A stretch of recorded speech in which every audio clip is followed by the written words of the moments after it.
It was late afternoon in the small town park, where the sun painted everything in hues of gold. The air smelled of freshly cut grass, and birds fluttered about, making the place lively. But not everyone noticed the beauty of the day. On one of the wooden benches sat a teenage boy, around 17. His name was Hamza. His school bag lay beside him, untouched since morning. He wore a blank expression, headphones hanging around his neck, his eyes fixed on the ground. His life felt like it had no direction. He had failed in exams, fought with his parents, and most of his friends had left behind. Deep down, he was angry at the world and at himself. As Hamza sat lost in thought, an old man slowly approached the bench with the help of a wooden cane. His name was Haji Karim, known in town as a retired teacher who loved strolling in the park every evening. He was in his 70s, his beard white, his eyes calm yet sharp as if they had witnessed countless storms. "Do you mind if I sit here, son?" Haji Karim asked gently. Hamza shrugged. "It's a free bench. Do whatever you want." The old man smiled, lowering himself carefully onto the seat. For a few minutes, they sat in silence, listening to the sound of children playing in the distance. Finally, the old man looked at Hamza. "You look troubled. Heavy heart for such young shoulders," he said. Hamza frowned. "You wouldn't understand." "Try me," Haji Karim replied, leaning on his cane. "I've seen more sunrises than you've seen exams. Maybe I understand more than you think." Something in the old man's voice, steady, kind, yet firm, made Hamza speak. "My life's a mess. I failed my exams again. My parents think I'm useless. My friends are moving on, and I'm stuck. Sometimes I feel like nothing will ever change." Haji Karim nodded slowly, as if he had been expecting this answer. "Ah, the despair of youth. Let me tell you something. Hamza, life isn't ruined by failure. It's ruined by giving up after failure." Hamza looked at him skeptically. "Easy for you to say. You probably had a good life." The old man chuckled softly.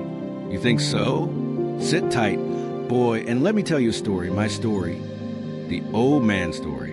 "When I was your age, I was worse than you. My father was a farmer. We were poor. I hated school. I thought studying was a waste of time. Instead, I wanted quick money. So I joined the wrong crowd. We gambled, stole small things, and wasted days doing nothing good. My mother cried every night, but I didn't care. I thought I was unstoppable. One day, I tried to steal money from a shop with a so-called friend. We were caught. My father came to take me from the police station.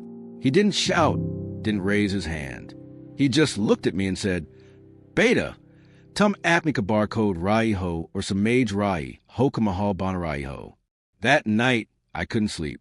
His words kept burning inside me. I realized I was destroying my life before it had even started. So, the next morning, I made a decision. I cut ties with those friends. I forced myself back into school, though it was hard. People mocked me, called me a failure, but I stayed. Slowly, I improved.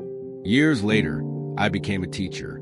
And for the next 4 decades, I guided thousands of students who were just like you, lost, angry, hopeless. Many of them are successful men and women today. Do you know why, Hamza? Because they decided to change. One decision, one moment of courage, can turn a wasted life into a meaningful one. The turning point. Hamza sat quietly listening. Something in Haji Karim's words struck him deeply. The old man wasn't just lecturing. He had lived through the same darkness Hamza felt. "But what if I try and fail again?" Hamza asked in a low voice. "Then you try again," the old man replied firmly. "Failure is not the end. It is a beginning of wisdom. You think I became a teacher overnight? No, I failed many times, but each failure carved strength into me. The only true failure is quitting." Hamza's throat tightened. "I don't even know where to start." The old man placed a hand on his shoulder.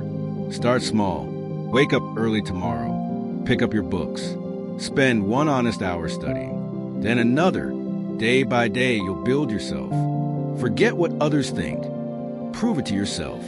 And when your mind says, 'I can't,' answer it with, 'Deiko main karkadai katahun,' a new seed. The sun had nearly set, casting long shadows across the park. Children's laughter was fading as families went home. Hamza looked at the old man, whose calm smile carried the weight of years but also the light of hope. "Why are you telling me all this?" Hamza asked. "Because someone once saved me with words when I was about to waste my life," Haji Karim said softly.